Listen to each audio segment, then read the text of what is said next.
Today's guest is Felipe Engineer. He's the Director of Project Delivery Services at the Boldt company, and he's an author and host. So, Felipe, thank you for coming on the show. Yeah, super appreciate it.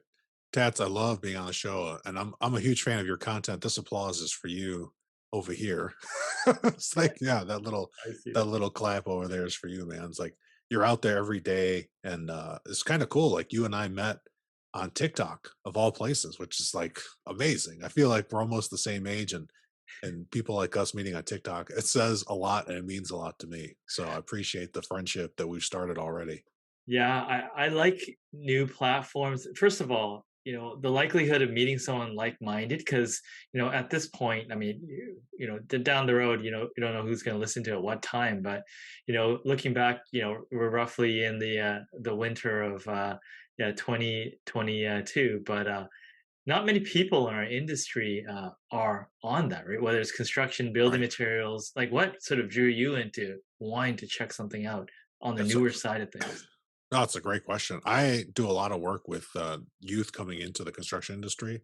I'm a AGC Build California ambassador, and so like one of the things I do is I volunteer. I talk to high school students and college students looking at trade and professional careers in construction across the entire supply chain, and not just like on projects, like also in support functions as well, from anything from building information modeling to like 3D laser scanning, accounting. I mean, all kinds of things in construction, IT. So anything, nothing's off limits. And one of the things I found right away is like, where are the kids at?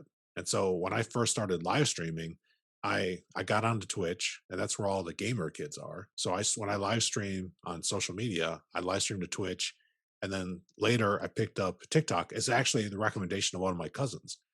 My cousin said, if you want to reach the kids, you've got to be where the kids are. And I was like, well, they're not on LinkedIn, Yeah. right? So I'm like, and they're not on Twitter. Yeah. And so like I had to go to TikTok. And so I started a TikTok account. I got some crash course training from my cousin who has like 300,000 followers or something like There you obscene. go. Yeah, he's monetized on TikTok, and he's not that much younger than I am. So his content's totally different style than what I want to do. But I did that, and it's paid off because I was recently at an AGC conference in Southern California just a week ago, and I showed in my presentation some clips from my TikTok, and I instantly connected with all the college kids in the audience, and I picked up like 20 something followers in like 20 minutes. And so like Engagement, this, right? right, the engagement's real. Like Yeah. this is where they are, this is where they go.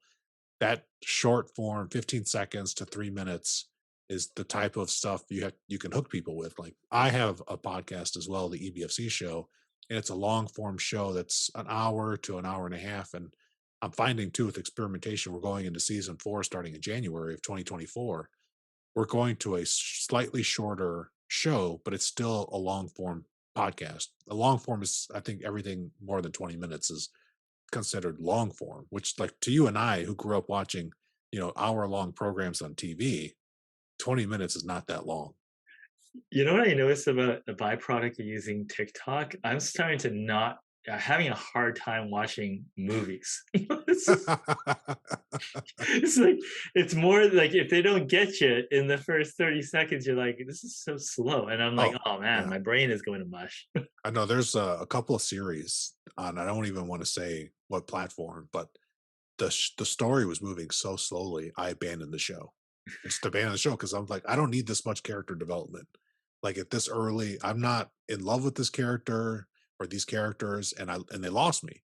And I just heard Gary Vaynerchuk was talking at a conference, and he put out a YouTube video, and he was saying in his talk to this audience of I don't know how many thousands of people. It was a marketing type of event, and he said, Netflix has recognized the power of TikTok. And if you scroll on Netflix today, you will see clips from shows, and they've done it so that you will add content from those clips to watch the entire program, like comedy shows, Yeah. specials, movies, TV shows. And like they understand the attention span has shifted. And if you want to attract younger audiences, you got to hook people and it's got to be something that hooks people, because even a trailer sometimes doesn't develop or tell you anything. Like, I saw one of the early trailers for Avatar, and I want to say it was like 5 or 6 minutes long. And besides water, I couldn't tell what the movie's going to be about. Like, I know water is going to be prominent in the trailer, but I was just like, wow, I don't know anything about the characters. Like, it looks like there's a family, maybe from part one, but it was not very well done based on how we're consuming content today. And so I think people that adapt and are more agile and shift towards getting the attention and being good at connecting with people faster are going to have an edge over people that can't communicate as effectively. Yeah, so it just brings me to your expertise, which is learning, change, process, and all that stuff. I mean, how did it all start for you? I mean, going back, just your name has the Yeah. word engineer on there. So I'm just wondering if when you were growing up, was it like, like let's say the tall kid in school that says, you should be a basketball player, the pressure, like were people coming up to him like, you could be an engineer? Like what was it like having that in your name? Yeah, like most people, the story of my last name involves my dad. Mm. It's like what I tell people, but actually when I got married, I changed my name. So I've been Felipe Engineer-Manriquez since 2005. Yeah. When I legally changed my name when I got married, my dad was adopted through a lot of crazy circumstances. He was adopted, so our family last name of Manriquez is Yeah. kind of made up. Yeah. And I Oh, told okay. I There told you my go. dad since I was 5, I was like, "Dad, I'm gonna change my name when I get married, because that's like a good." I was like, "That's a good time." That's my 5-year-old logic telling my dad, and my dad's like, "That's cute, son." And so then when I got engaged to my wife, I was like, "Oh, her last name is Engineer." I was like, "I'm about to level up."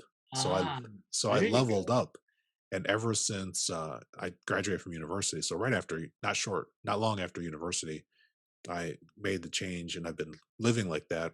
Uh, it feels like longer. I've had that name longer than not having it. That's how old I am. So now I'm dating myself. So I mean, when you changed it, I mean, you see celebrities sometimes change their names. What impact did it have? Did you notice anything different?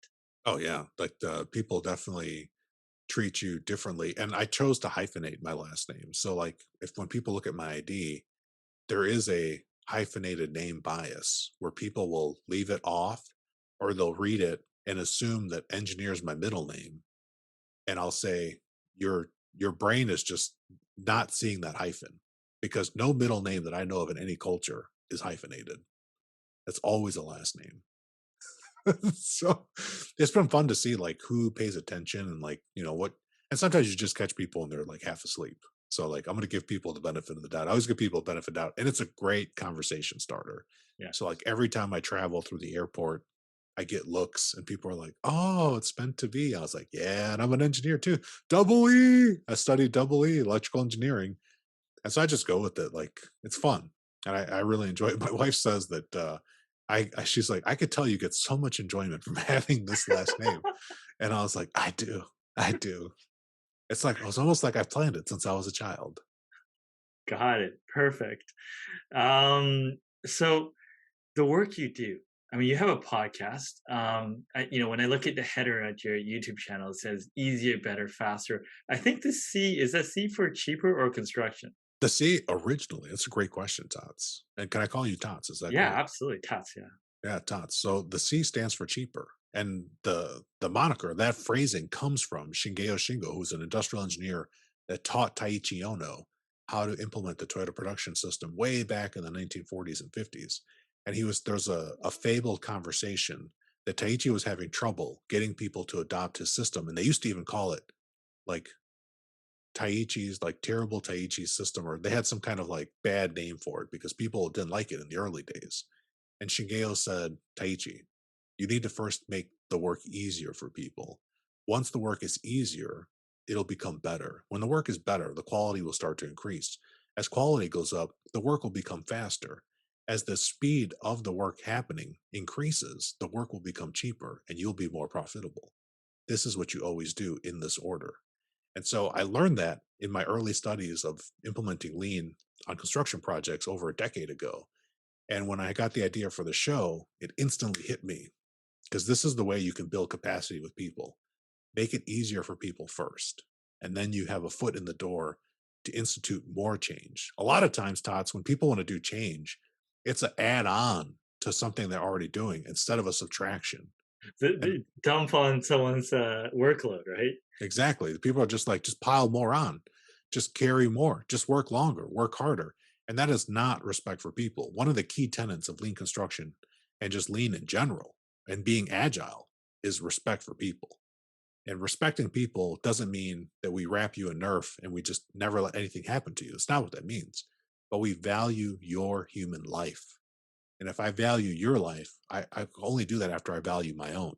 And so that philosophy transcends through all the types of works that we do. So I love how Shingeo said that. And it was so impactful on me and my approach that I said, I've got to build this into my show. So for my show, I call it easier, better for construction because some people, Tots, don't like the word cheap. Yeah. Yeah. Some people. Well, so I'll touch on that next, right? Because it's obviously that different people have different views on the C word, but like when you talk about easier, give me some examples. Like when you're trying to implement change or improve or whatnot, what things can you do to make it easier for people? Yeah. So one of the first things I do is I want to honor how people are already working. So a couple different ways that I engage with project teams. Sometimes I go work with a team that is struggling and they've got like either like a lot of design changes, which is it's an epidemic in construction. A lot of design changes or late owner changes while construction's already in progress.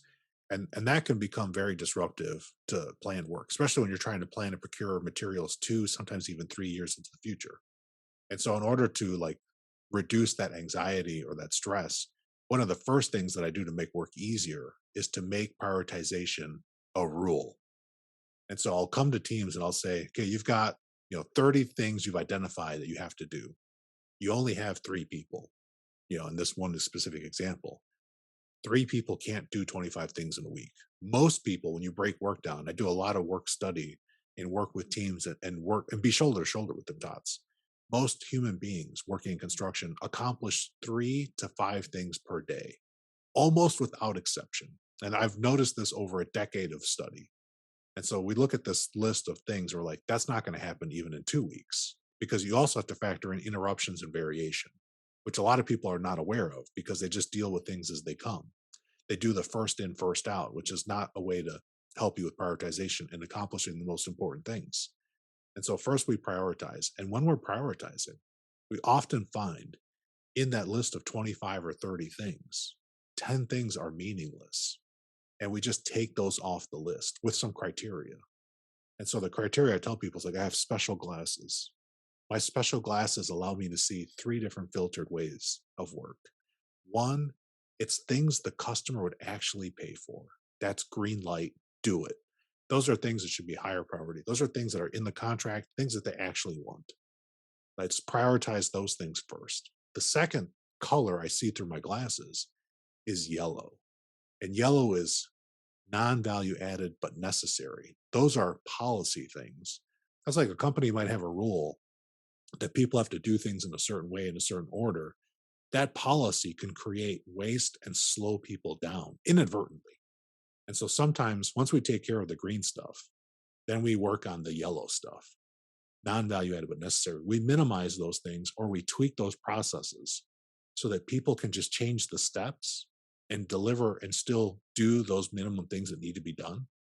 But we don't put those things ahead of the value creating things. And then the third thing is how we eliminate the stuff on the bottom of the list. The non-value added, it's just red.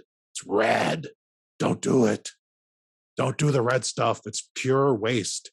And there's 8 major types of waste that I'm super into, right? And there's 2 other wastes. A lot of people know the 8 waste is the acronym downtime or Tim would you Yeah. Walk us DOW. through that. Not everyone might know that. So Yeah, everybody might not know that. So downtime are the 8 major categories of waste that we learned from Japanese companies and American companies too. And these concepts are from the 1940s and 50s. They're old. They're old concepts and they've been around industrial engineering for a long time. I'll say what the 8 wastes are in a second. But there's 2 other wastes that cause the 8 wastes. The first one is overburden. When we overburden people or we expect too much or put pressure on people, It causes the 8 other wastes, which I'm going to get to in a second. The other waste that people are not very much aware of, unless you've had a lot of systems thinking in your life, which most people haven't, is variation. Variation is always coming into your life. Like, even like the time we started this podcast, we scheduled this podcast to start right on the top of the hour, and you beat me to start.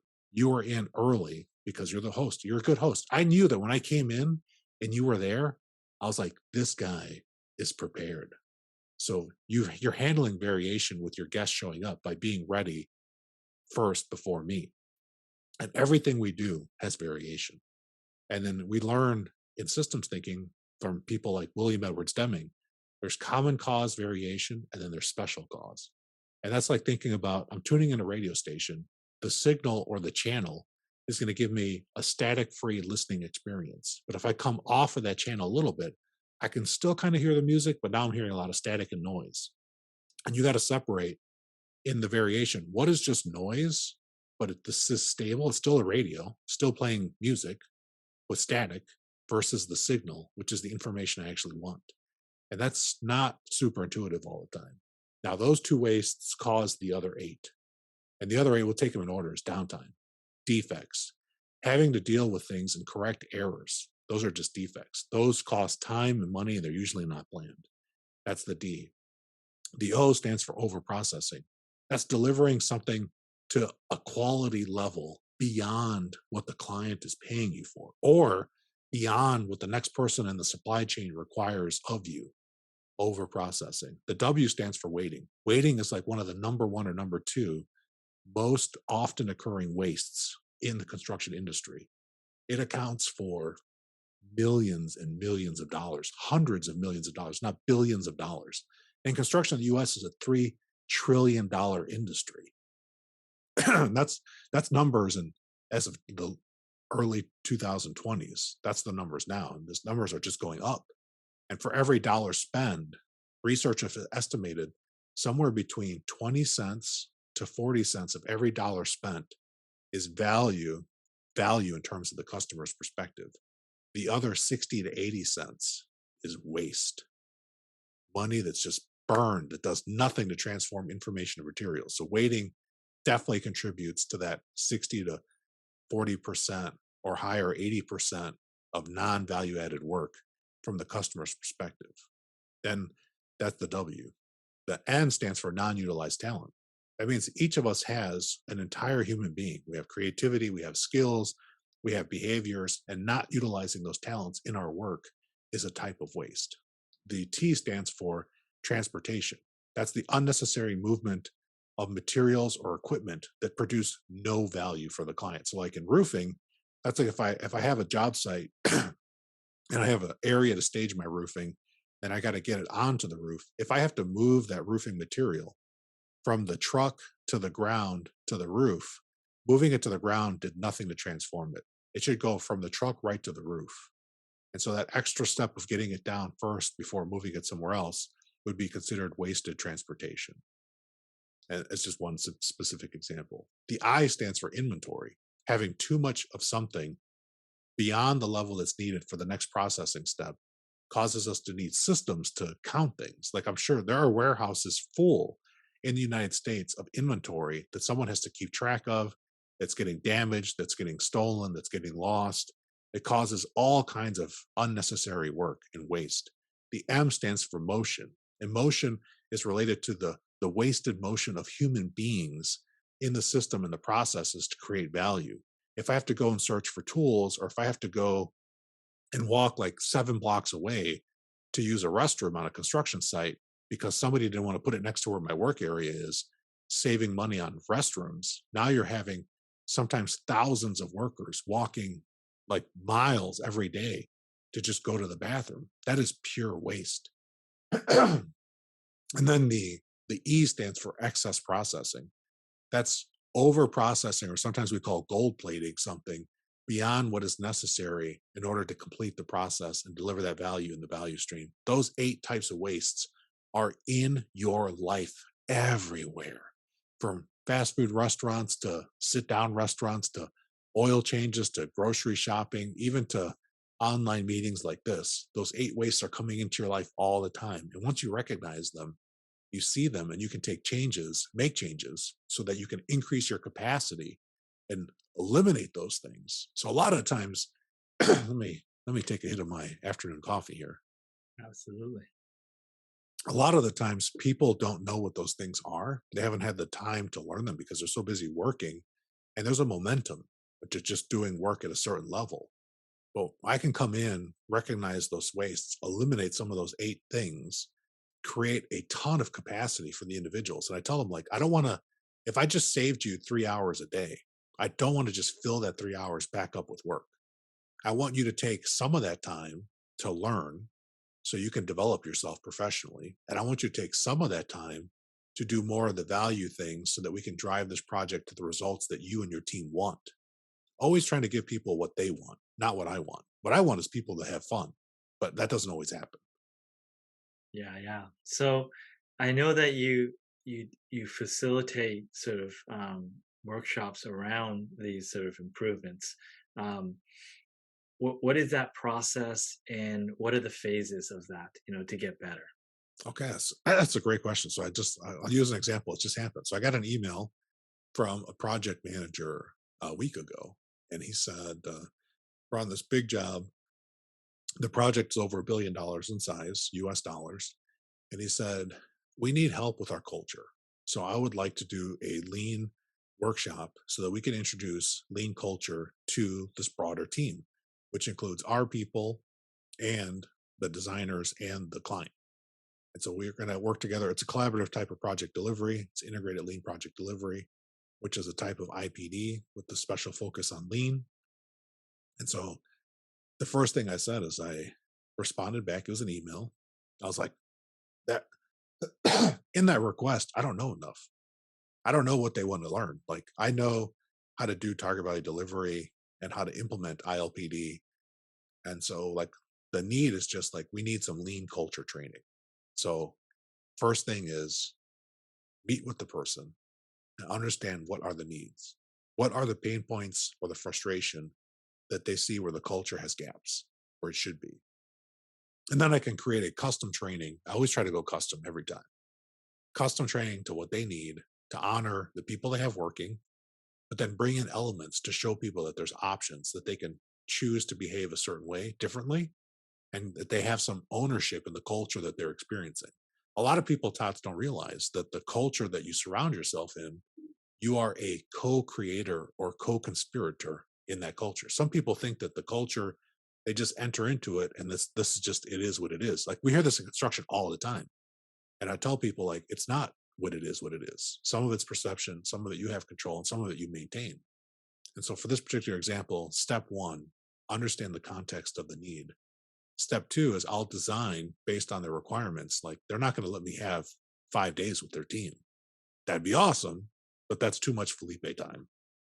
So sometimes we're going to do, like, if the team is under a lot of frustration, I will recommend we do it over lunch. So we feed people and then have an open dialogue on culture and where people are, and identify maybe some points to do some future deeper dives in.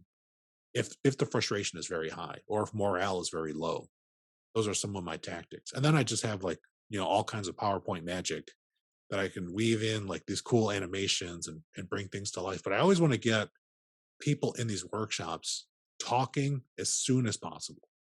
The faster I could get them to share their experiences, the more meaningful this type of workshop is going to be for them, and the more open they'll be to some of these other types of concepts, like uh, pull systems of scheduling versus push systems, Gantt chart waterfall schedules, as an example.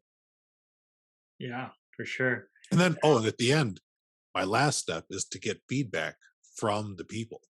So if I always do like a target value delivery workshop, at the end, I always do a plus delta to get feedback. And I tell people, like, you're giving me feedback for me, so that the next time I do this, I'm going to learn from you what you liked, what you didn't like, and what experiments can I try so that I iterate on this, stay agile, continue using Scrum all the time, and then take this workshop to the next level. So my workshops have an extremely high engagement rate because I've crafted my trade to engage with groups, especially large groups, in meaningful ways so that they don't want to leave when we're done. They want to stay and hang out. That's always like is a plus, right? It's a good sign that people don't want to leave versus the I can't wait to get out of here as fast as possible.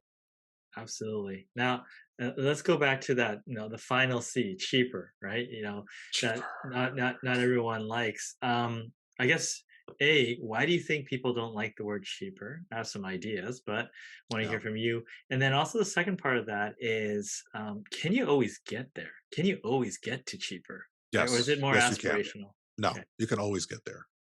You can always change your processes and reduce costs without reducing quality. It's amazing when you start to understand things in terms of systems thinking. And for people that don't know, a system is a set of processes that have inputs, outputs, and feedback loops of some kind. And that is the most basic fundamental system. But the other thing that systems have are a purpose. And I'm just taking this definition from Russ Akoff and Deming, who had this shared systems definition. They were profound in this area. And when you can understand what that is, you start to realize like there's things in the system you can change easily, or what people often call low hanging fruit. But there's also different types of feedback loops that prevent change from happening. If you can't understand and draw the system, then you cannot influence the system that you're in. But sometimes you can use experimentation. If the system is very complex, then you don't have linear input changes or linear feedback loops. There could be delayed results and output that are unknown. That's a complex system. A complex system is nonlinear. I take action and I may or may not see the results of my action until sometime later. And it's hard for me to say that what I did caused a change in the system. That's a complex system by nature. But there's experiments you can do to find out if you're making it happen. And so, from my experiences, Tats, you definitely can absolutely always impact price. Always. Now, you're big on improvement, optimization. I saw a video, I think it was on TikTok where you're talking about parking in the same spot so you don't have to remember. So I'm That's right. assuming this is brought into all aspects of your life. Do you mind sharing some of the aspects of things that Oh, you yeah. that help you out?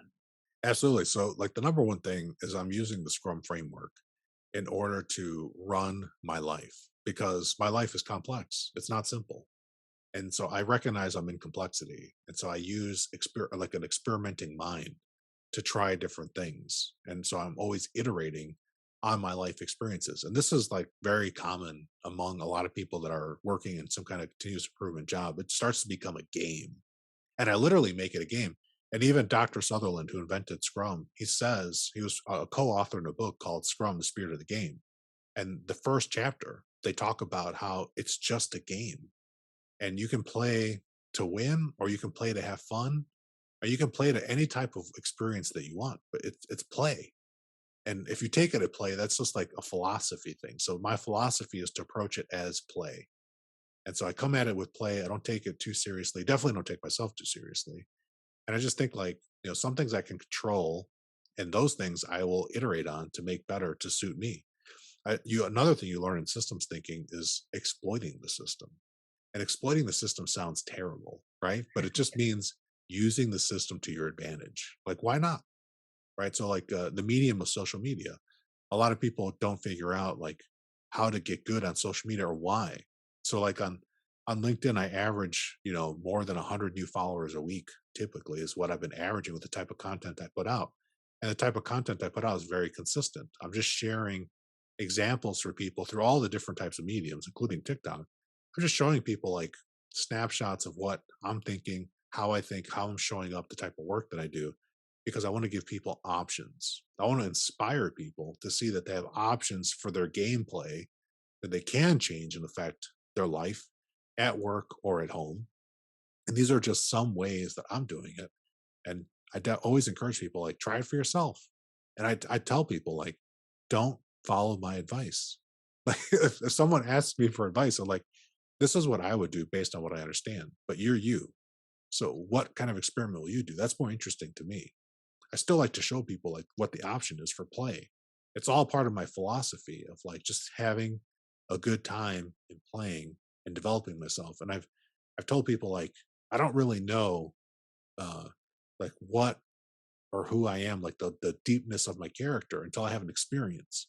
And in the experience, I'm going to act a certain way and behave a certain way, and that reveals to me my true character. And so, having as many experiences as I can, many different types of experiences, allows me to see my character.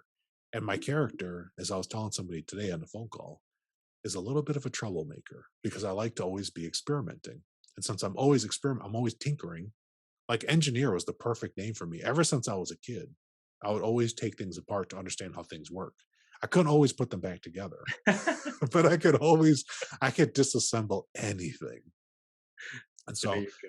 I've had a lifetime of like that. So, and that's something that is part of my core self. Like I like to tinker, understand how things work. It's just part of my play. It's like part of my happy place. Like that just makes me feel good. Perfect. That's awesome. You put a lot of content out there. Do you have help? Yeah, sometimes I do. There are times that because of my travel for work that we have to a lot of stuff is scheduled like way early in advance. And so when travel is light, I can be more hands-on with the type of content I put out.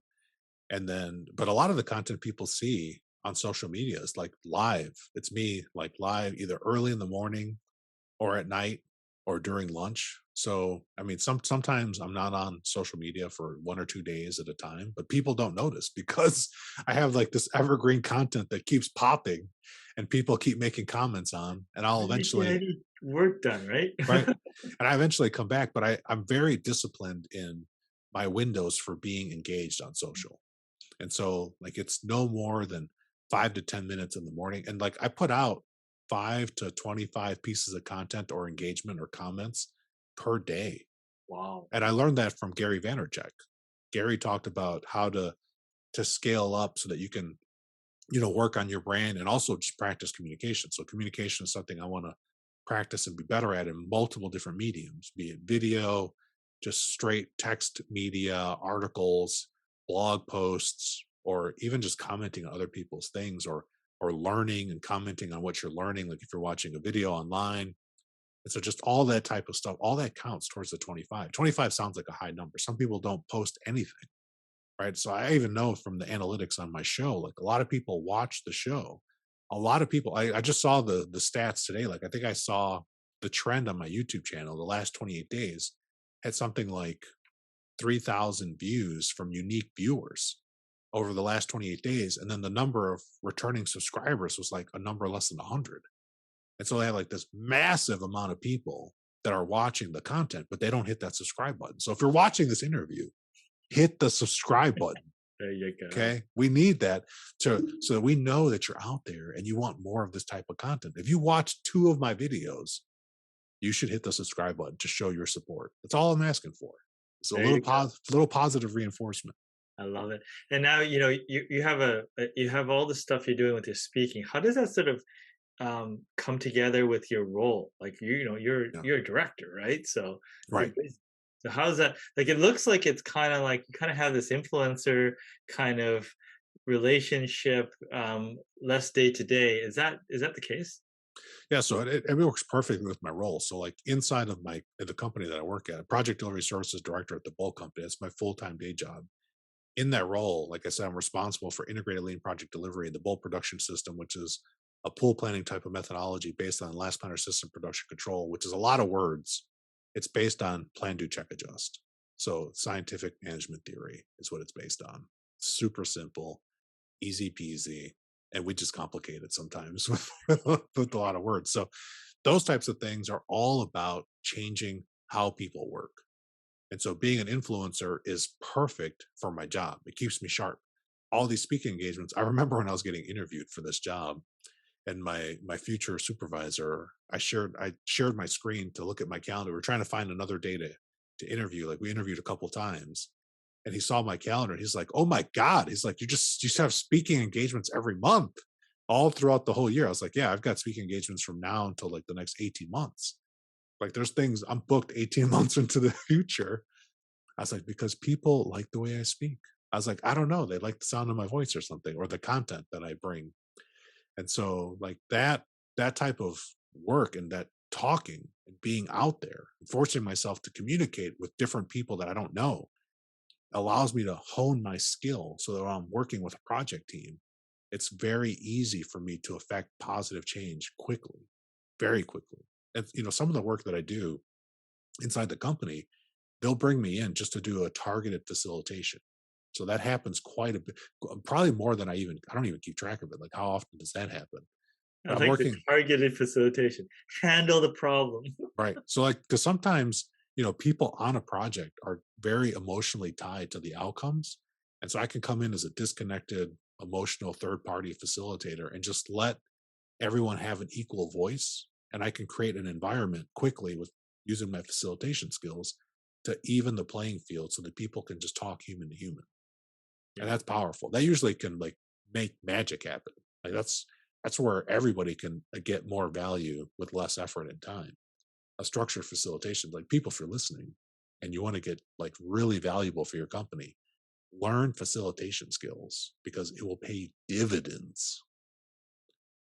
Yeah, for sure. Felipe, I mean, you know this stuff really well. You could go on and on all the nuts and bolts, but is there anything that I didn't specifically ask that you wanted to cover before we end this interview? Yeah. The one thing I want people to understand, like my mentor Jeff said, when it comes to like changing how you work, I want everyone to recognize that when you put your arms out, you have some influence. Some people, it's very small and narrow, it's just you. And other people have a larger influence than they're even aware of. But the point is, you can do something to change how you're working now. And one of the things that I did, Tots, to help people see those options is I wrote this book, Construction Scrum. And I made that book available for free on Kindle Unlimited. So you can sign up for Kindle Unlimited free for 30 days. I don't get any money from Kindle Unlimited for recommending that platform. But I've also made the first third of the book free download at constructionscrum.com. Click on downloads and you can read the first third of the book, which I argue is the best third. The last third is like some of my own personal stories. And if you watch my show, you've kind of heard my stories.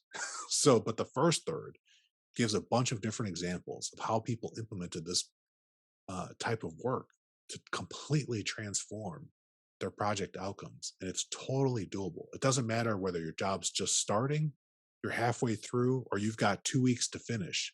You can implement these ideas instantly in a day. It's just a decision. So I highly encourage everyone to go to constructionscrum.com and start reading the book. And I even made chapter 9, the Scrum Guide, as an audio version through my podcast and on YouTube. So you can hear my commentary on the Scrum Guide, which is the framework for how all of this magic flow starts to happen. So I want to make it as easy as possible for construction professionals and anyone working in the construction supply chain to use these concepts to allow more flow in your life, less frustration, more freedom, and more time so that you can do what you want and make some trouble. There you go. Like you said, easier is the first step. So thank you so much. It was very easy to listen to you, and you had some wonderful stories. So Felipe, thank you for coming on the show. Yeah, I appreciate it. Thanks for having me.